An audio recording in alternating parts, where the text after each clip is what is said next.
Hey, folks, coming up on Roland Martin Unfiltered for Tuesday, May 14th, 2019. We're broadcasting live from the Museum of the Bible here in Washington, D.C. with a preview of a powerful new documentary that looks at the murder of 9 people at a historic black church in Charleston, South Carolina by white supremacists and mass murderer. We'll tell you all the details right here for the first time. In Texas, a police officer guns down an unarmed pregnant black woman. We'll show you the shocking video. Also, the officer responsible for the death of Eric Garner says he actually saved the life of Eric Garner. But Garner's dead. We'll explain to you what took place today at the hearing in New York. And what's the story with these parents who can't control their teenagers? They're using burner phones to keep their parents from seeing what they're doing on the internet. Try that crap with Uncle Roro and see what happens. Also, another crazy person shows that white men think of black women in a new movie called LaQuisha. Who greenlit this film? We also remember the life of civil rights pioneer Unita Blackwell. Folks, it's time to bring the funk on Roland Martin Unfiltered. Let's go. He's got it. Whatever the miss, he's on it. Whatever it is, he's got the scoop, the fact, the find. And when it breaks, he's right on time and it's rolling. Best believe he's knowing. Putting it down from sports to news to politics. With entertainment just for kicks, he's rolling. It's Uncle Roro, y'all. It's Roland Martin, yeah. Rolling with Roland now. He's funk, he's fresh, he's real, the best, you know he's Roland Martin now.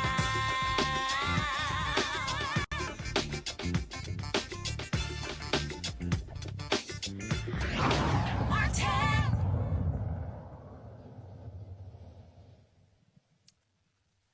On June 17, 2015, white supremacist and mass murderer Dylan Roof gunned down 9 people at a Bible study at the historic Mother Emanuel AME Church in Charleston, South Carolina.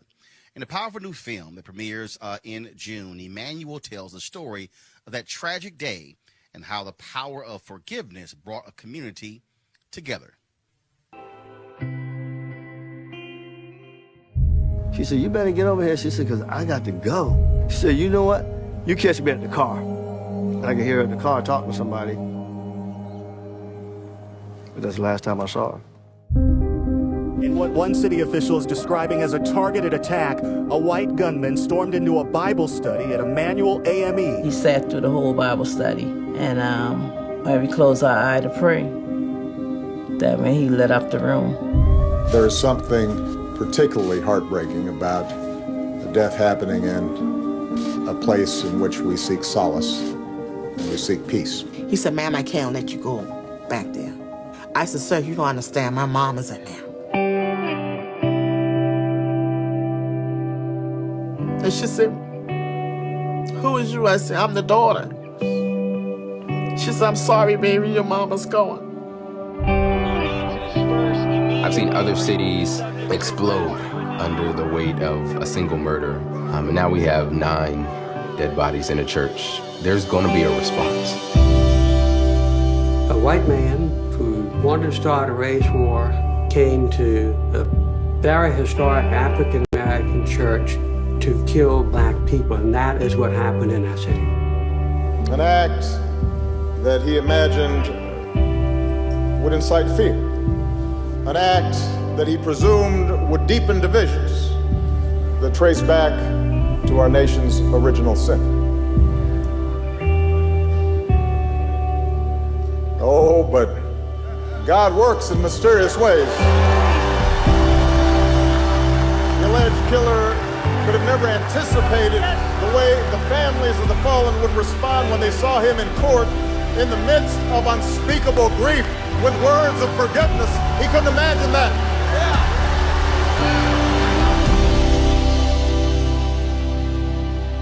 Yes, he took her life sooner than I expected. Yeah, of course. Yes, she had some more loving to do. Yes, she did. But I forgive him.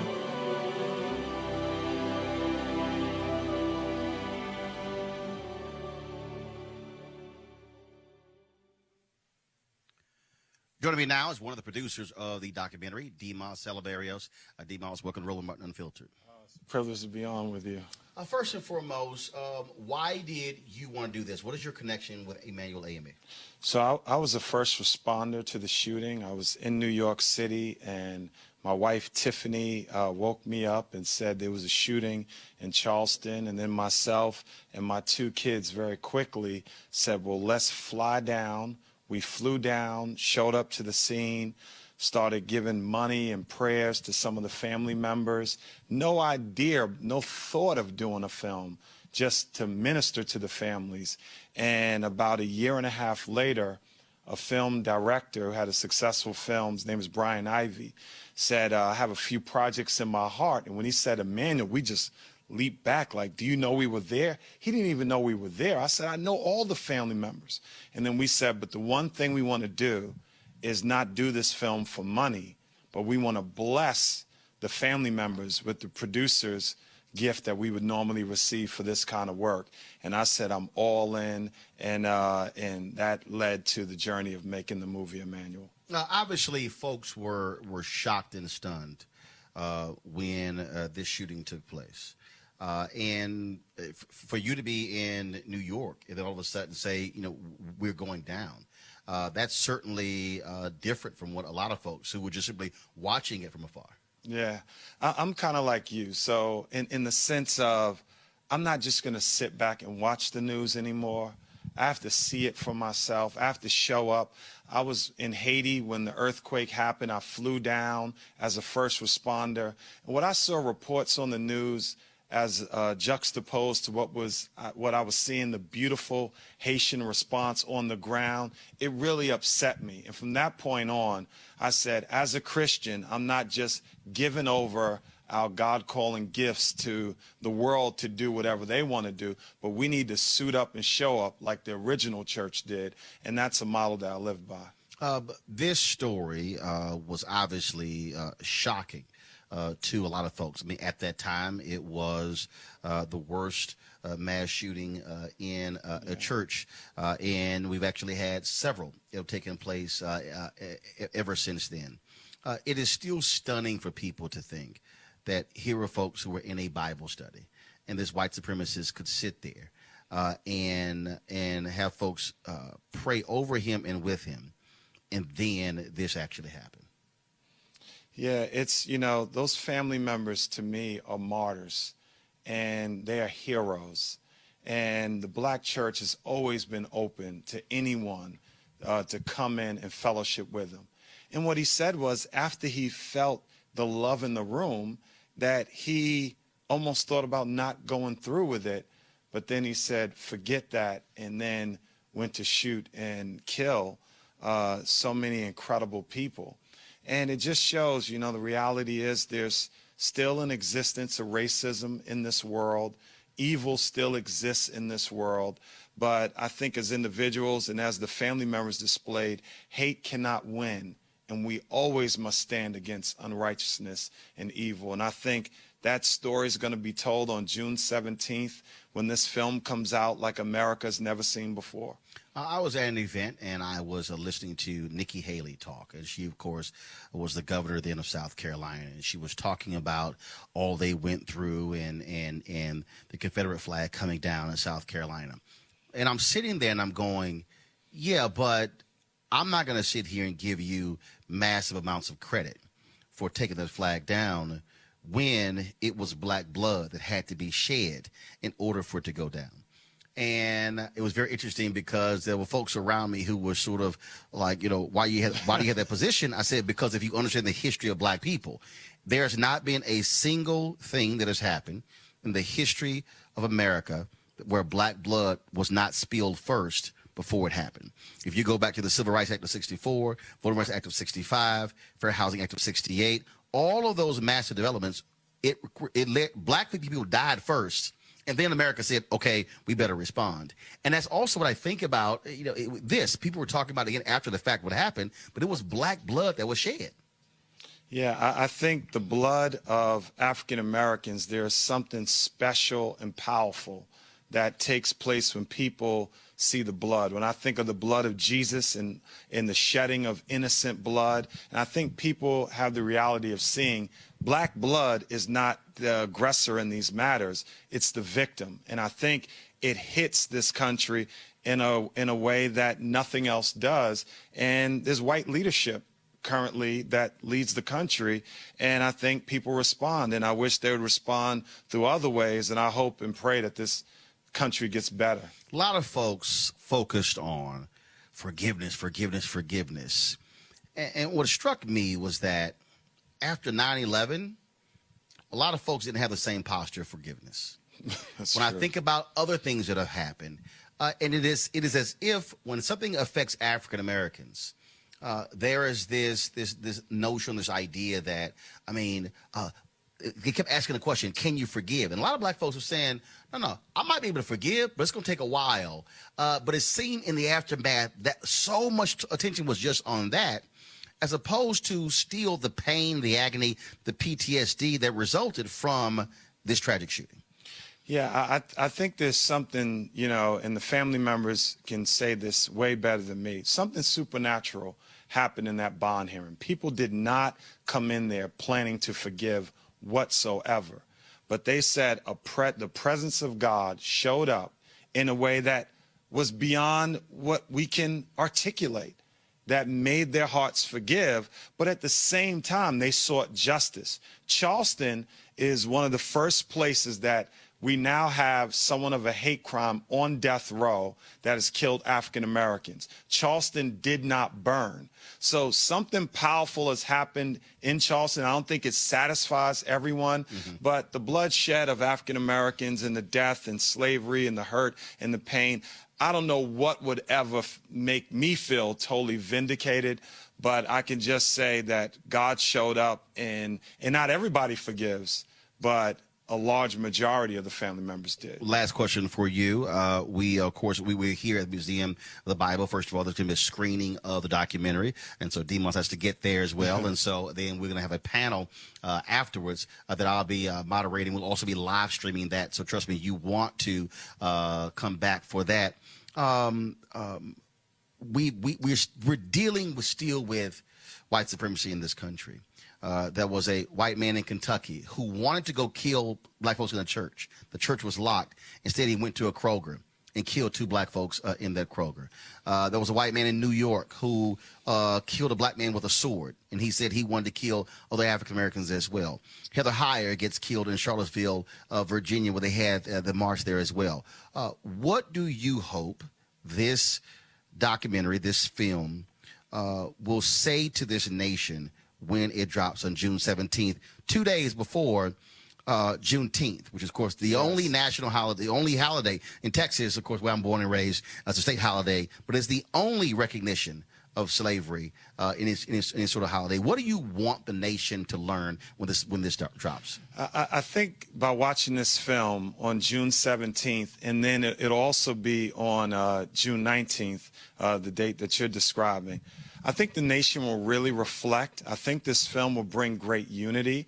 It's one of the most balanced films that others have said they have seen in their lives that deal with race. So I think it's going to force people to not only examine, but take a reflective look at how they treat African Americans, how African Americans should be treated, the experience that happened in Charleston, the uniqueness of the city not burning, the uniqueness of forgiveness going along with justice, and also not just empty forgiveness, but real acts. And I think that's going to create a dialogue like we have never seen before. And we're honored to have you here to help spearhead that dialogue. This is historic even tonight that we're in the Museum of Bible screening right here in Washington, D.C. And it's going to be on about 1,000 screens when it debuts? Yes, in 1,000 theaters nationwide, and they can find it at manualmovie.com. All right. Well, Demos, I appreciate it a bunch, and we'll be chatting in about an hour. Oh, thank you. Huge fan of yours. I appreciate it. Our family loves you, and we just love the work that you've always done up to this point. I appreciate it. Thanks a lot. Thank you. All right. Chat with you in a second. All right, folks.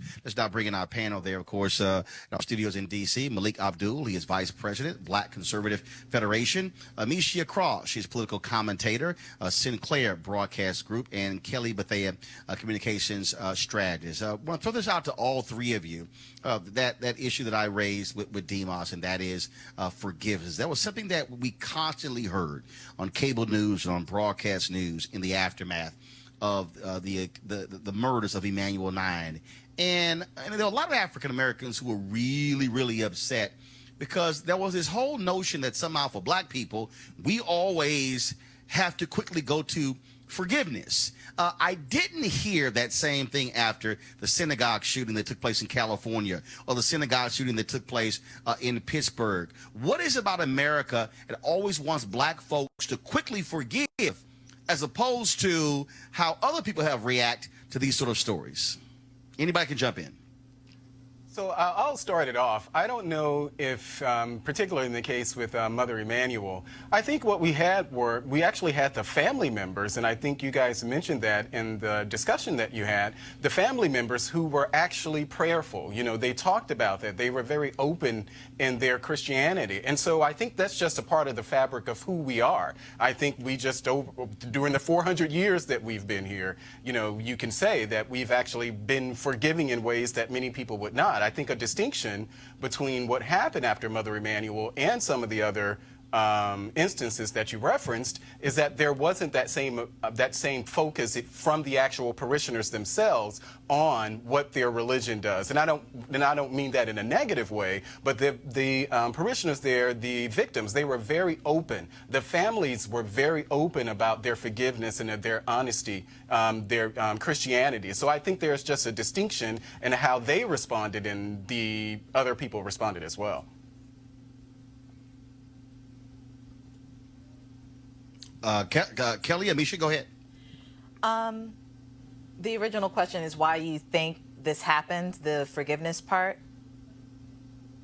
In terms of when things have happened to African Americans, America wants black folks to quickly move to forgiveness. When you have similar stories that take place, it's not like that's always the case.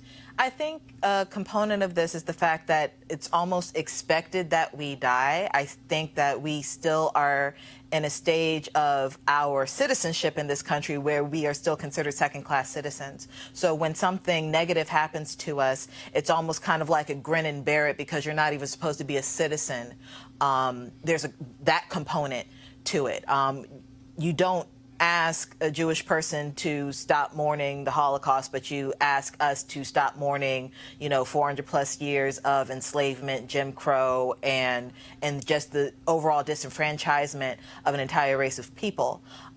Specifically when it comes to Christianity, I think it's the way that African Americans have taken into that religion is that we really do embrace the entire Bible and specifically the concept of forgiveness. And I feel that whiteness, not necessarily white people, but the concept of whiteness exploits that. So when events like this happen, we have a situation where our core is to forgive, but you also have the other side of that coin where people are exploiting our willingness to forgive. And that's the disconnect. That's the problem.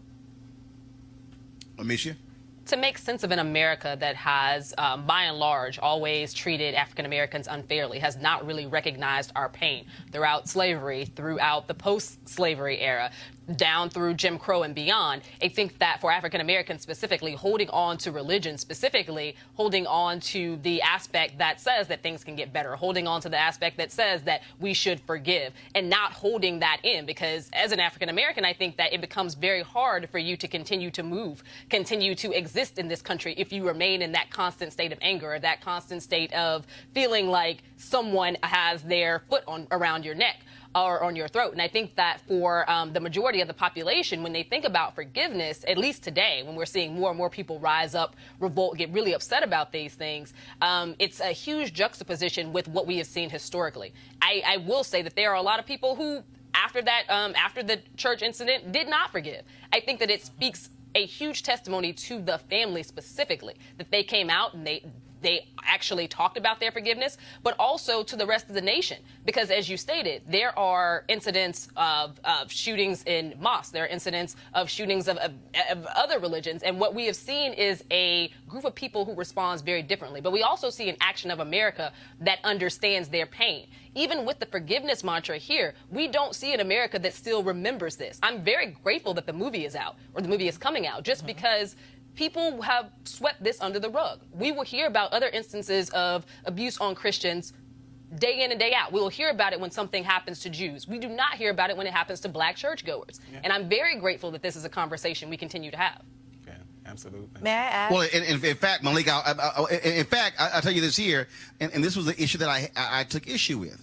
When you had the bombings in Sri Lanka, when you had, and all of a sudden you had conservatives like Charlie Kirk, they were out there blasting Congresswoman Alexandria Ocasio-Cortez, others saying, why aren't y'all saying anything about how Christians are being attacked? Frankly, the White House didn't say jack for weeks about the burning down of 3 black churches in Louisiana. I didn't see Republicans out there talking about and condemning that white supremacist, the son of a deputy sheriff who was arrested. Literally weeks went by. And then, of course, when the White House at the National Press Service, they finally decided to say something and sent Vice President Mike Pence down there. That's the issue that I have, Malik, when these things have happened to black folks. And it is as if it didn't happen. You had Republicans and conservatives who were up in arms about Christians being attacked in other parts of the world, and they literally said nothing about 3 black churches being burned in Louisiana. Well, but the reasons that they said didn't say, I don't know. Part of that, I would definitely say welcome to politics, unfortunately. But particularly when we're talking about Emanuel, Mother Emanuel, there was widespread condemnation of what happened there. And I think that in that particular... No. I'm broadening this conversation, Malik, beyond just Emanuel. What I'm saying is this. What I'm saying right now, this took place just a couple of months ago. And it was amazing to me to sit there and literally watch all these people talk about Christian persecution all across the world. And there was silence, absolute silence to the burning, the torching of 3 black churches in Louisiana. And you had a GoFundMe campaign that was led by Yashar Ali, raised about $1.8 million. And all of these people who were critical of folks on the left, saying, why did Obama say Easter worshipers?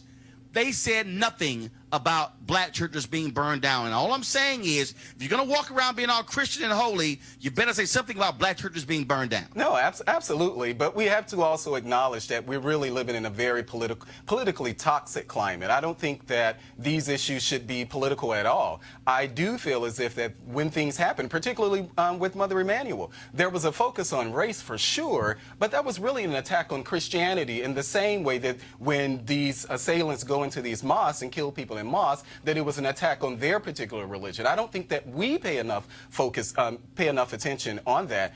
When the 3 black churches, yeah, of course, I saw the coverage on Fox News and I saw some of the coverage on some of the other networks, but it was still scant coverage in comparison to what we saw in the cathedral. The response to the cathedral, and of course, Notre Dame, yeah, and understandably, that was a national treasure, if you will. But I don't think that it's a Republican or Democrat thing. I think just as a whole, we are not responsive to these sort of attacks on our Christian faith, and many times we're mocked for that. When you hear people say, well, I'm tired of praying, or I've heard enough of praying. It does look very different. This wasn't a religious issue, though. But Amicia, the attack on Emanuel 9 and the attack on those 3 churches in Alabama, that was not an attack on a Christianity. Right. That was an attack on blackness. No, I think it's an attack on both. I'm not saying it to the exclusion. I actually think that because we don't separate. Dylan Roof did not go to a black church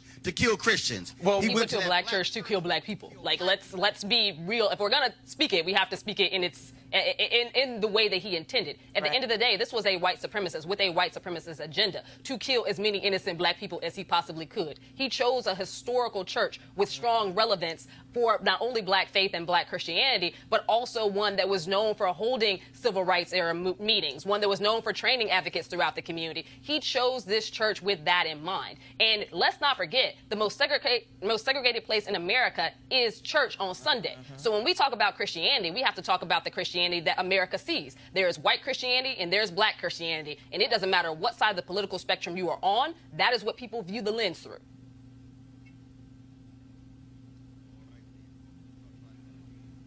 I totally agree with that, and but I think that we don't have to exclude the fact that what we're talking about, in my opinion, still is an attack on Christianity. I think you can actually you can attack them because they're black, but you can also attack them because of their religion. And I think that's what played out. And when you're asking why don't we have the same response, I think that that's part of what plays into that, because we don't have those sort of layered conversations. Well, then why didn't because the evangelicals we isolated. Why didn't the evangelicals come out after those church burnings happened? Why didn't the evangelical Christians, largely Southern white folks who claim that, come out and actually speak against it? Why didn't they come out and I don't think that there was. But I don't think that that's an evangelical white Christian thing. But as I said, if we look across the networks in general, there was scant coverage paid to the issue. Oh, you're right. Period. Look, media coverage. So that's not a white evangelical Southern thing. That is just a climate of where we are. Well, we don't talk about those sort of conversation. And that's my point about isolating it to just race. No, we can actually add religion into this conversation as well. Malik, I would agree with you on the layering of the attack. I would Folks, this is real simple, Malik. You can dance around this. That's not a dance. But the bottom line is this here. Amisha is absolutely right, and that is this here. White conservative evangelicals were quiet about those 3 black churches burning in Louisiana. They were quiet. I went to their Twitter feeds. I saw nothing. I saw Republicans in Congress who love to stay up there and they'll wave the Christian banner. But when it comes to black Christians, it's amazing how silent they get.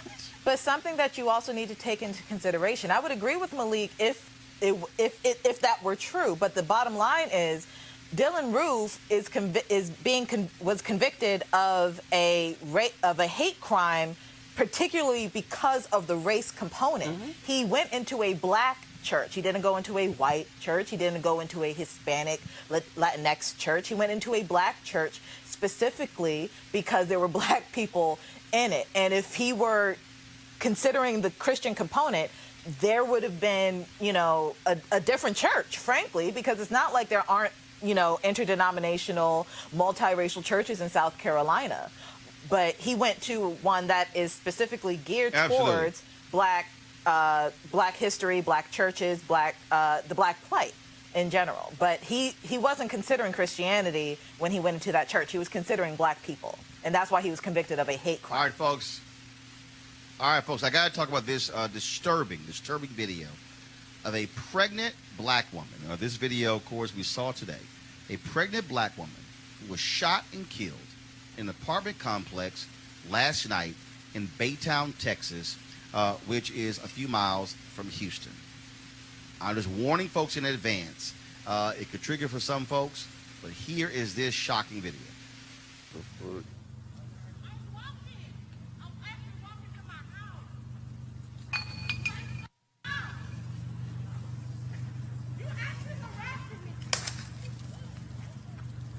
Pop the...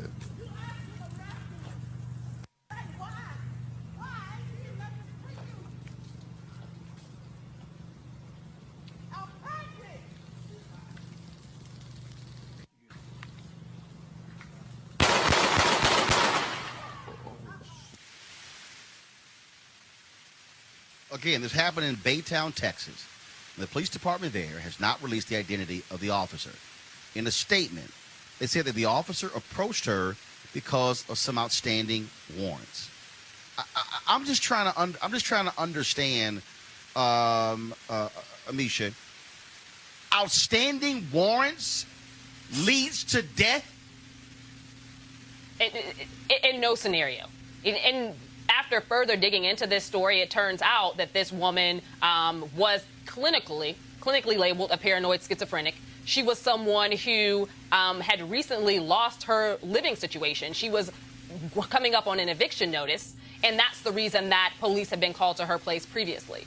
The officer knew her. The officer was familiar with the community. He was familiar with her story.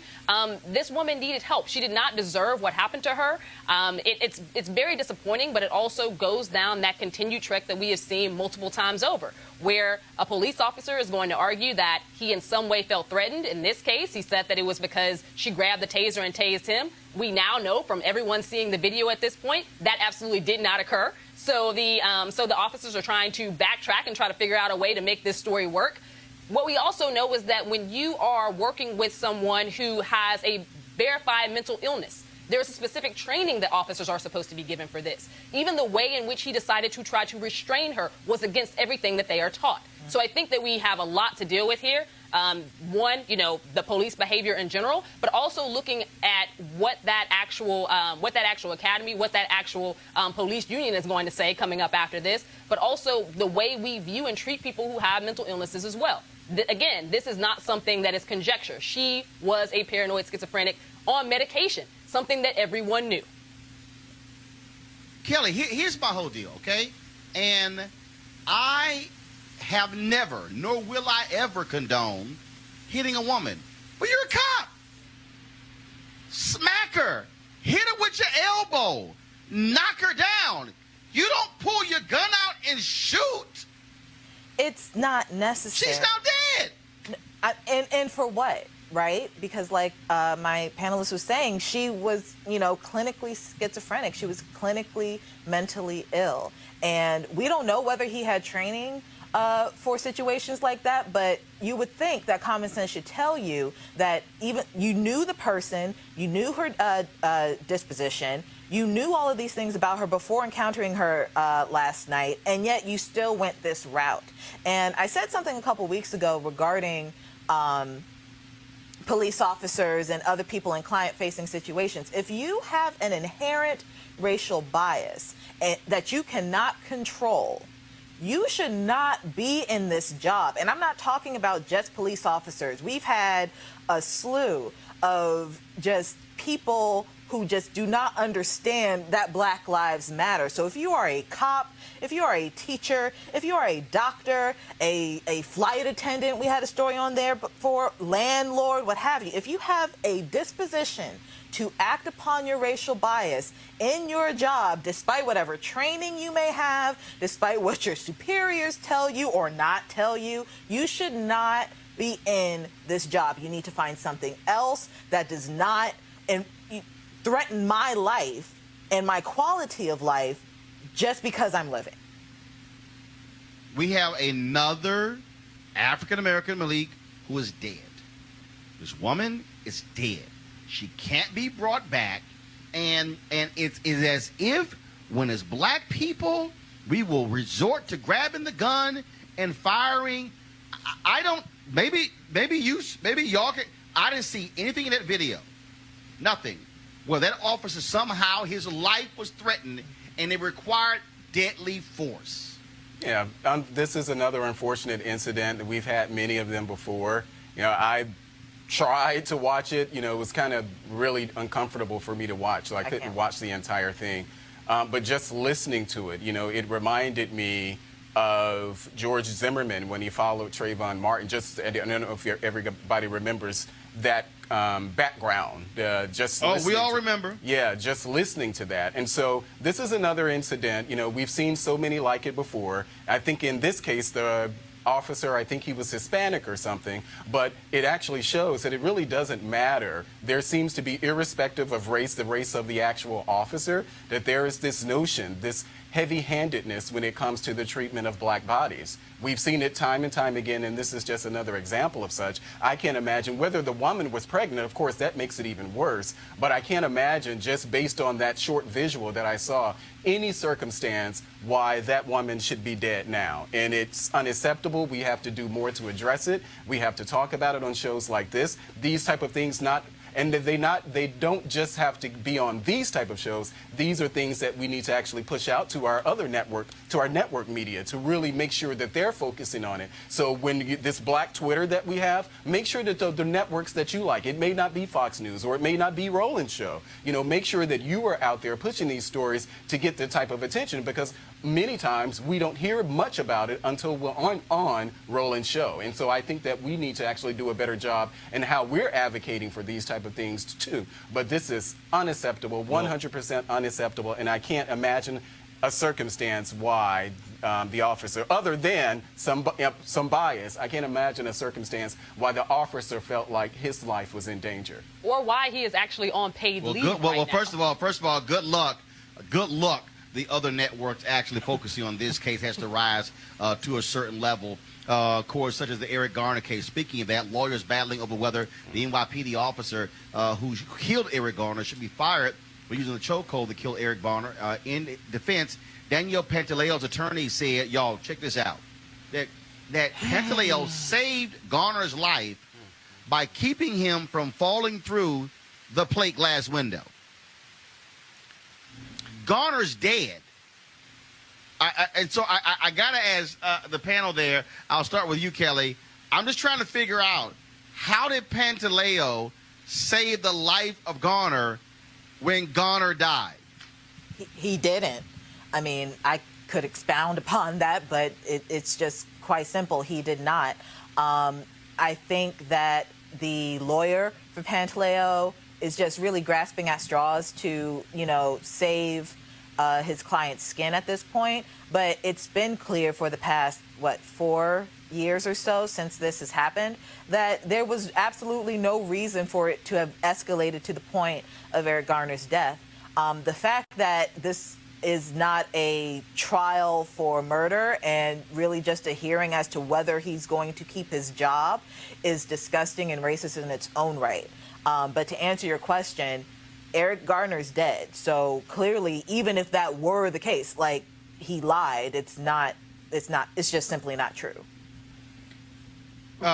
Malik, again, what you have here are these creative stories by police officers. First, we were told, his attorneys, oh, it wasn't a chokehold, even though the New York Police Department said it was indeed a chokehold. Second of all, 5 years later, this is a hearing 5 years after Eric Garner died, and now this guy is actually getting a hearing, and you literally float out a BS story. Oh, he saved his life? Come on.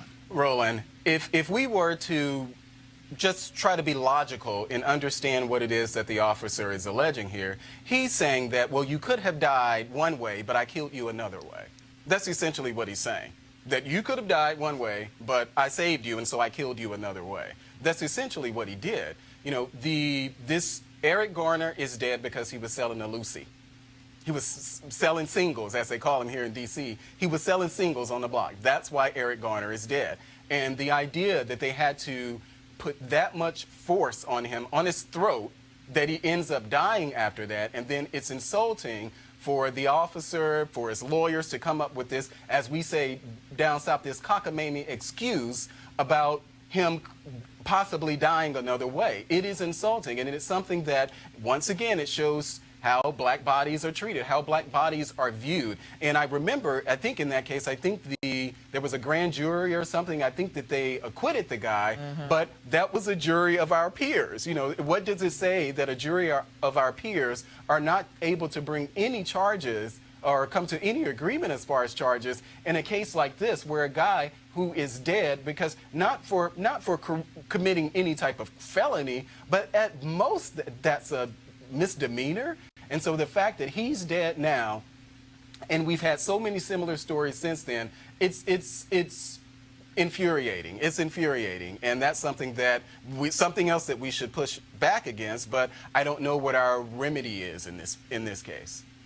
Well, I'll tell you what, Amisha, you don't have a jury of our peers in Staten Island where this took place. ain't that many black folks in Staten Island. Right. You should go ahead.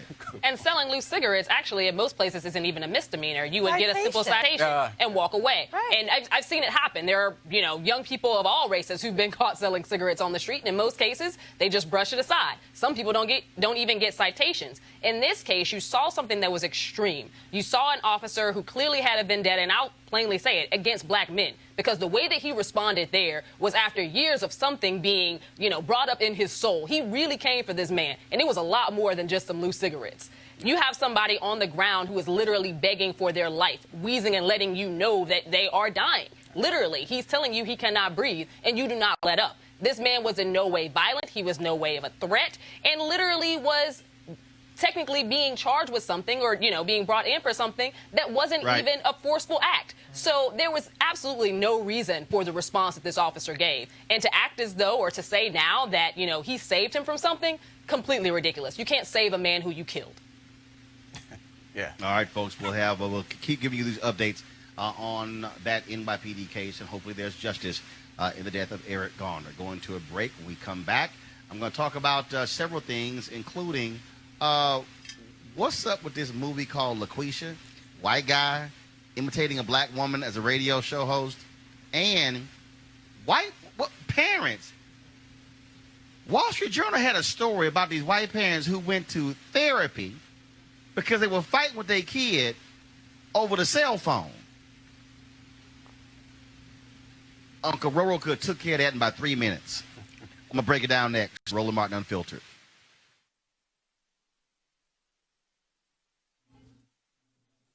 Roland Martin Unfiltered, youtube.com/Roland S. Martin. And subscribe to our YouTube channel. There's only one daily digital show out here that keeps it black and keep it real. It's Roland Martin Unfiltered. See that name right there?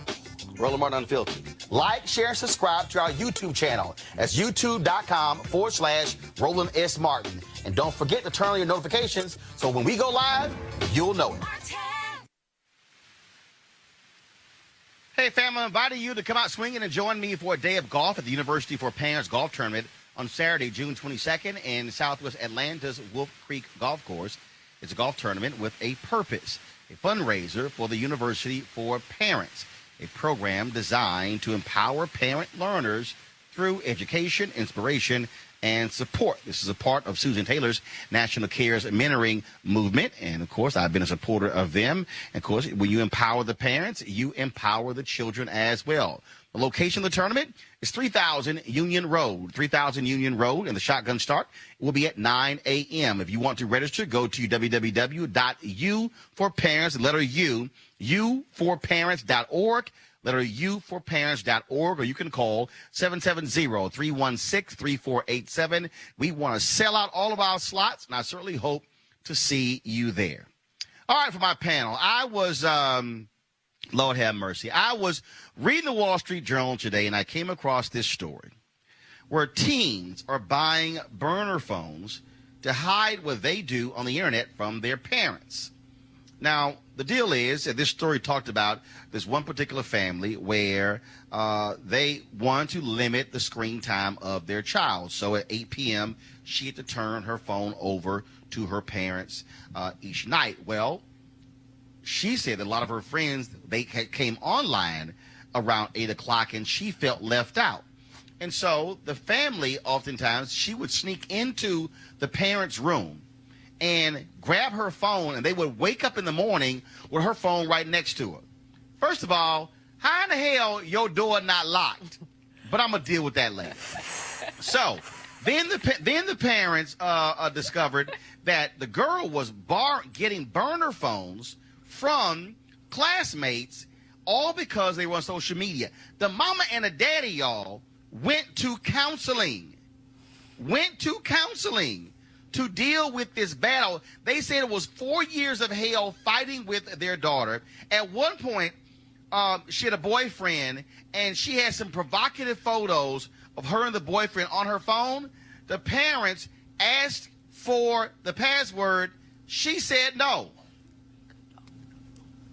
All I got to know is, how is her ass still walking? Panel, one of y'all take it away. I'm just letting y'all know right now. First of all, You came into my room and took the phone? Ass whooping. Hashtag team whip that ass. Second of all, using a burner phone. Hashtag team whip that ass. And then I asked you for the password. You don't give it to me? Let me tell y'all, my nieces tried that. My wife took the cell phone of my nieces. Y'all can't use y'all phone. Not going to happen. Then one of my nieces had the nerve to be acting wild and out, acting a fool, talking smack to some other girl. And then this one girl, she started bullying her two younger sisters because she was acting a fool on social media. This is exactly how the conversation went. If I got to call you another time because you acting a fool on social media, Roland gonna fly to Houston and whoop your ass. Do you understand? Trust me, Roland will not be going to counseling dealing with some teenager over damn cell phone. Kelly. Why me first? All right. No, Amisha. I got it. All right. So, first and foremost, I have no children, so my commentary on this is limited. My issue here is... Of course not. You got nieces? You got nieces and nephews? I have a baby nephew, adorable, 2 years old, so I'm not there yet. But well, if his ass was 12, assume he's 12. I am not a proponent of hitting children. There's a slew of reasons why. And that is your prerogative. That is everybody's prerogative. I have friends who are in the field regarding child welfare, and I've read her studies and things like that. So I'm not necessarily a proponent of it. Again, I'm not a parent, so I can't walk in those shoes. What I will say is that if you are a parent and you have an authoritative dynamic with that child from jump, things like this don't happen. If you have a situation in which your child is completely belligerent and you do not hit them, then I guess they went the right route. But at the end of from what I read of the article, she had already moved out of the house first, then came back in at 18 as an adult. No. That wasn't what happened was, okay, this went on for like 3 years. Okay. And then after the whole deal with the boyfriend, she moved out to go live with somebody else. Right. And then she moved back and she said, well, things had gotten better, Amisha. We're communicating better. I really think counseling helped them. I also saw how immature I was. So there are several issues here. First and foremost, I agree that there are some missteps that would get a kid to think that it was okay to respond in this way. Because she had at least 3 or 4 alternate strategies to making this work should her phone be taken away. With that being said, I am not somebody who was against giving those children whippings personally. I got them when I was a kid, turned out fine. And I think that for a lot of people, when you're talking about child rearing, there is no one size fits all. But when you see a situation where your kid is belligerent and blatantly ignoring you, and to the point where you feel like you have to have counseling for it because the kid has developed all of these ways to have access to this phone and social media, even though you've tried everything you could or everything they thought they could to prevent it, that's a problem. At any point, what the parents could have done was, who's paying for this phone? I'm sure it's not the girl. Cut the whole thing off. Beyond that, make sure that there are boundaries set early. One of the things that I've found, and I'm not a mom, but I've worked with enough youth to know, and you happen to be an aunt, is that when you start giving kids boundaries early on and repercussions when they step outside of them, you are less likely to see them bounce like this girl did later. Every kid will try you, regardless of how great your child rearing has been. There comes a stage where kids will do the most.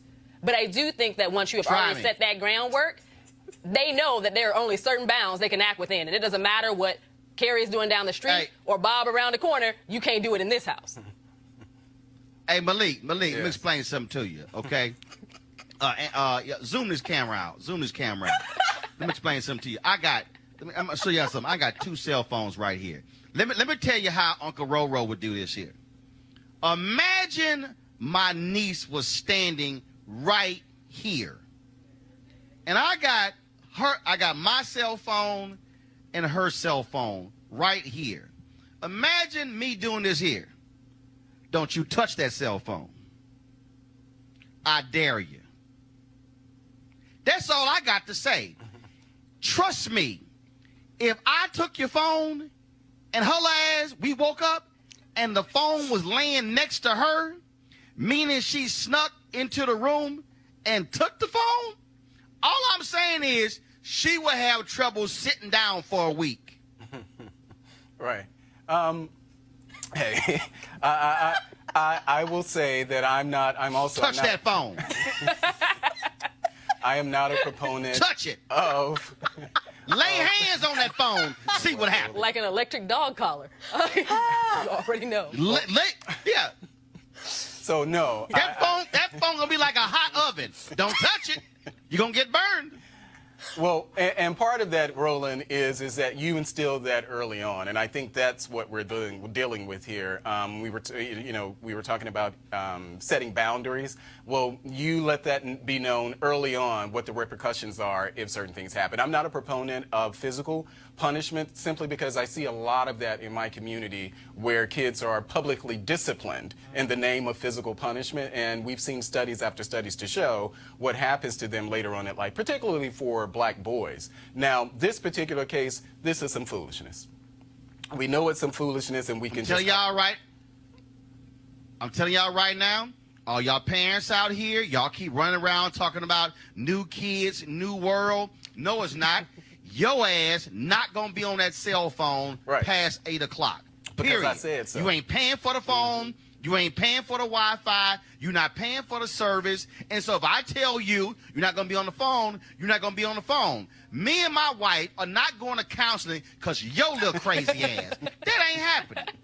That's not going to happen. I'm telling you right now. This also what my dad told me point blank. My daddy said, Roland, he said, you know when your ass grown? When you paying all the bills. The same story talked about how the girl was paying for her phone and some car insurance. No. You got to pay all of the bills. All of the bills mean you get no parental support. That's when you grown. My dad came to my house once and said something about something, made some kind of remark about something in my house, and I went, hey, who pay all the bills here? And he said, son, you right. And he backed off, and he went and sat down. That's all I'm saying. So I'm telling you, I'm sick and tired of these parents walking around here. Y'all got some crazy kids out there who are losing their mind, and y'all going crazy because they staying up all night texting their friends on these various apps. My nieces knew the rule. First of all, I ain't have to deal with it. Jackie dealt with it. And so you can't have a phone and have your own password. I got the right to go unlock your phone at any given time. Do you understand? We even got the apps on the phone that track your little ass. So wherever you are, we know where you are. We got one of the apps on the apps that also tracked if they in the car with somebody else, how fast the car going. And so, don't think you're going to be with your friends and y'all sitting here speed racing. Oh, yeah. I'm going to get y'all the name of the app. I forgot. I'm going to text my wife. But no, this app allows for you to literally, you can be watching the app and go, while your ass in the car, y'all going 65 miles an hour. That's some Big Brother. Wow. That's some creepy I've never heard of that. That ain't Big Brother. Yeah. Right. Yeah. No, it's not. That's called Uncle Roro. Damn it. I pay the bills. I get to make all the shots. That's all I'm saying. And that's entirely your prerogative. That's entirely your prerogative. In this case, I actually feel like they did need therapy because there's like a component of self-esteem and authoritative issues there within the parents that they felt like they couldn't come to their child as a parent. Right. Now, in other situations where there is an authoritative figure, that dynamic has been in place, and this child still acts this way, then, God be with you. But in this case, it seemed like there were underlying issues there beyond just the phone. Yeah. So I'll put that out there. Crazy girl. Yes. There was some, yes. Yeah. Crazy child. Yeah. Clearly there was. All right, y'all. Yeah. Speaking of crazy, another edition of crazy ass white people. Oh Lord. This wasn't it? We don't have it. All right, we don't have a stinger. All right, y'all know we always got to play the sting. All right, so here's the deal. So, y'all, this white man thought it was okay to make a movie about pretending to be a black woman. Look at this craziness. You always seem to say the right thing to just the right person. What's your secret? I'm really just talking to myself. I don't charge for my advice. Well, you should, because it was amazing. I saw this, and I thought of you. You will be a hit in no time. Welcome to the Joe Show. I submitted myself to a radio station for my own show. Well, congratulations. They rejected me. Well, congratulations, then. You weren't right for your own show? Jason skipped it. We need to get the money for this school. $13,000 a semester? Asking me is their own show. If I was a black woman, I'd be perfect.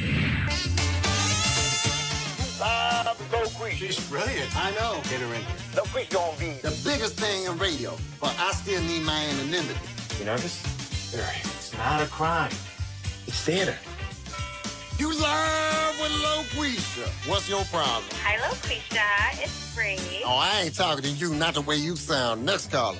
You go, girl. You just be good to her. If you good to yourself, you can be good to others. But don't be too good, because the police will come around. Where did you get this? I got another job. Doing what? Consulting work. What the hell would you know about being a white guy anyway? I know quite a bit. Loquisha is a real role model for every African-American woman on this planet. Like the whole city has a Loquisha mania. I am Loquisha, officer. What was that? I think I might be a black woman trapped in a white man's body. You need to talk to Loquisha. Just because she's a woman and a black person doesn't mean that she doesn't understand you. Is this really happening? I'm on a bridge above the river, and I'm gonna jump. But thanks for calling. Enjoy your jump. I gotta start listening to her.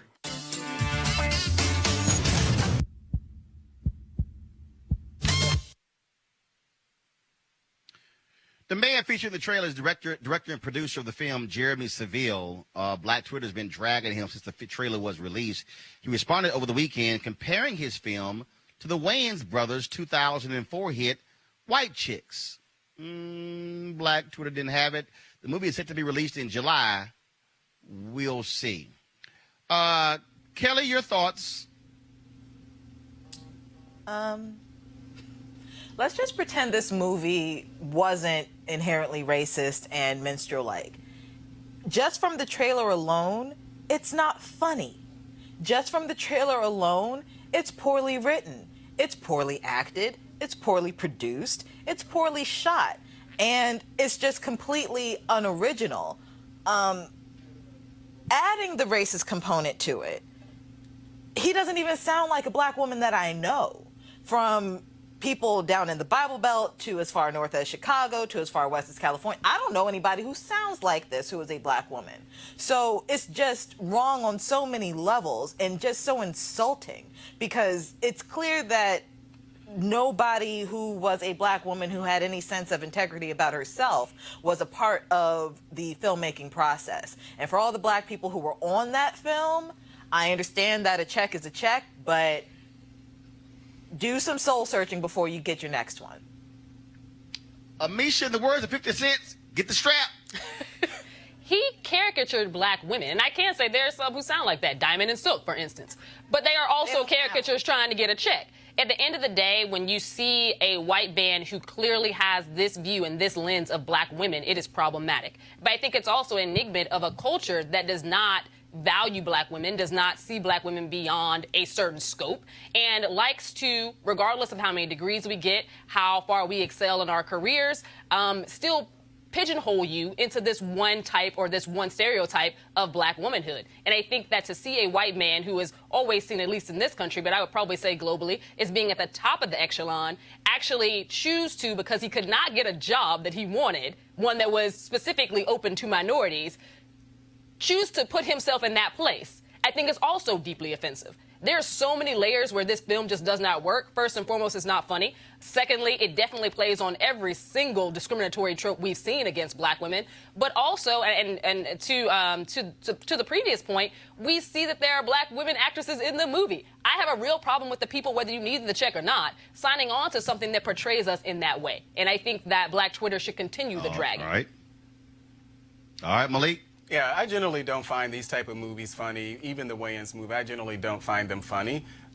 This seems like just a bad movie overall. I think to Amisha's point, you know, we need to actually have a larger conversation in how black women are viewed across the board, and I think that that's what we're talking about here. His performance in this, or his assumptions about black women, are rooted in the same assumptions that people have about black women. And this is, again, and this is not just white people, or this is not just how black people are. When we think of how, when black women are mocked, that's an extension of how black women are mocked. And I think it's something that's unacceptable, and we need to really grapple with that in ways that we just choose not to.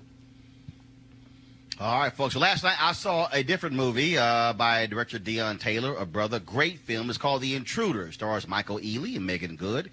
Tells the story of a couple who finds their dream home but can't get rid of the original owner. Take a look. So The Intruder's more so a film about this couple who's, you know, trying to buy their first house, like a lot of couples, right? And ultimately, the guy that they buy it from is not who you think he is. Charlie! Hey! What are you doing? What? What are you doing? Oh. Well, I noticed that the grass was getting out of hand, so I just went ahead. Did you just get this out of the garage? That's right, keep it. Huh. What happened to Florida? I thought you'd be gone by now. It's hard to say goodbye. And it takes a while, and I think you see the couple kind of fall apart a little bit because one person believes he's not a good person, the other person believes, oh, he's just, you know, he's just this or he's just that. The man acts like the house still belongs to him. Honey, he's lonely.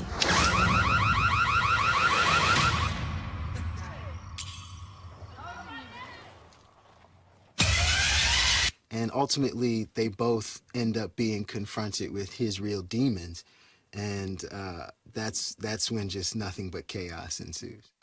It's okay. Okay, we're not dying today.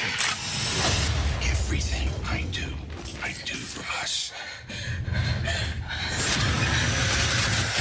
You can't help but have fun watching this movie because it's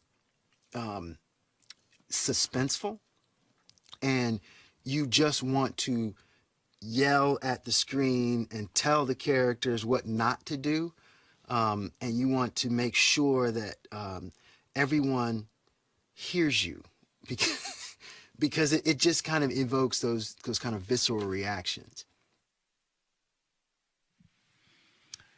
Yeah, folks, so The Intruder's out. It came in number 2 a couple weeks ago when Avengers opened, so it did quite well. Deon Taylor's a brother. He actually directed that, and I saw it last night with my wife. She was clutching me the whole time. I was like, yo, chill out. But seriously, it is a great, great film, and so if you have not seen it, go to the movies and check it out, but check your ticket stub to make sure they get proper credit.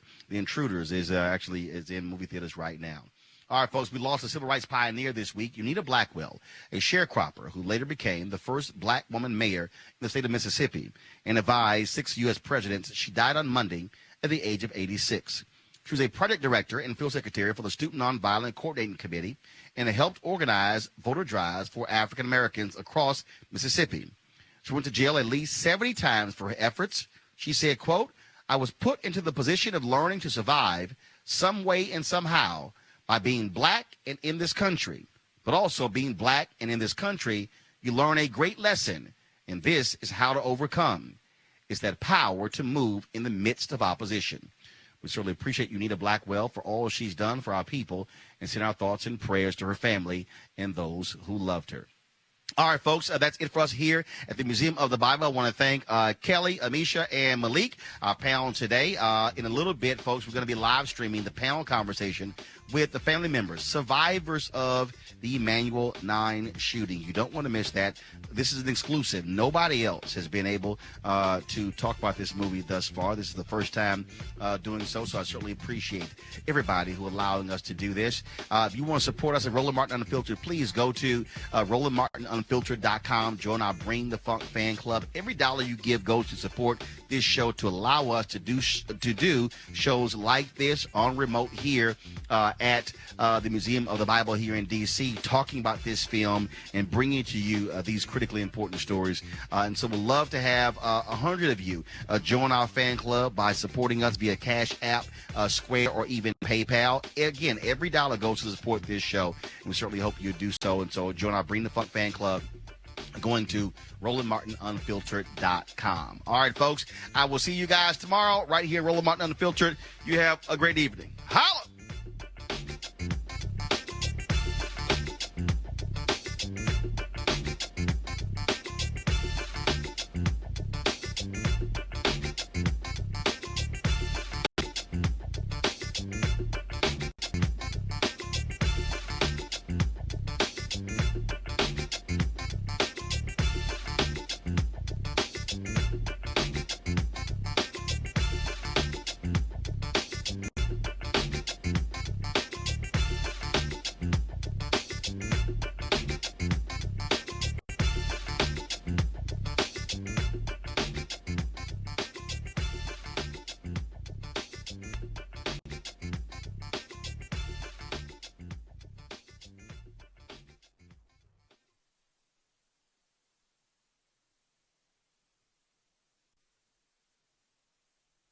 You want to check out Roland Martin Unfiltered? YouTube.com/Roland S. Martin. And subscribe to our YouTube channel. There's only one daily digital show out here that keeps it black and keep it real. It's Roland Martin Unfiltered. See that name right there? Roland Martin Unfiltered. Like, share, and subscribe to our YouTube channel. That's YouTube.com/Roland S. Martin. And don't forget to turn on your notifications so when we go live, you'll know.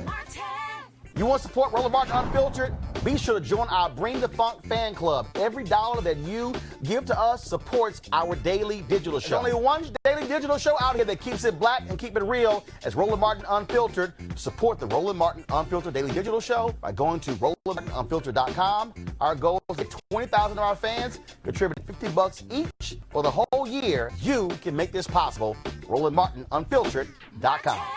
Hey fam, want to check out Roland Martin Unfiltered, the blackest show on all of digital, cable, and broadcast. Check out our audio podcast. There's only one daily digital show out here that keeps it black and keep it real. It's Roland Martin Unfiltered. Press play.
You want to check out Roland Martin Unfiltered?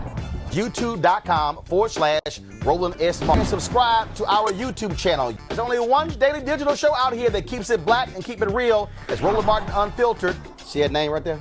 Roland Martin Unfiltered. Like, share, and subscribe to our YouTube channel. That's YouTube.com/Roland S. Martin. And don't forget to turn on your notifications so when we go live, you'll know it. You want to support Roland Martin Unfiltered? Be sure to join our Bring the Funk fan club. Every dollar that you give to us supports our daily digital show. There's only one daily digital show out here that keeps it black and keep it real. As Roland Martin Unfiltered. Support the Roland Martin Unfiltered daily digital show by going to RolandMartinUnfiltered.com. Our goal is to get 20,000 of our fans contributing $50 each for the whole year. You can make this possible. RolandMartinUnfiltered.com. Hey fam, want to check out Roland Martin Unfiltered, the blackest show on all of digital, cable, and broadcast. Check out our audio podcast. There's only one daily digital show out here that keeps it black and keep it real. As Roland Martin Unfiltered. Press play.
Hey fam, want to check out Roland Martin Unfiltered, the blackest show on all of digital, cable, and broadcast. Check out our audio podcast.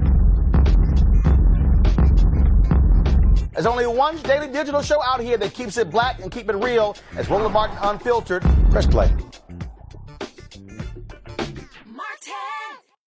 You want to support Roland Martin Unfiltered? Be sure to join our Bring the Funk fan club. Every dollar that you give to us supports our daily digital show. There's only one daily digital show out here that keeps it black and keep it real. As Roland Martin Unfiltered. Support the Roland Martin Unfiltered daily digital show by going to RolandMartinUnfiltered.com. Our goal is to get 20,000 of our fans contributing $50 each for the whole year. You can make this possible. RolandMartinUnfiltered.com.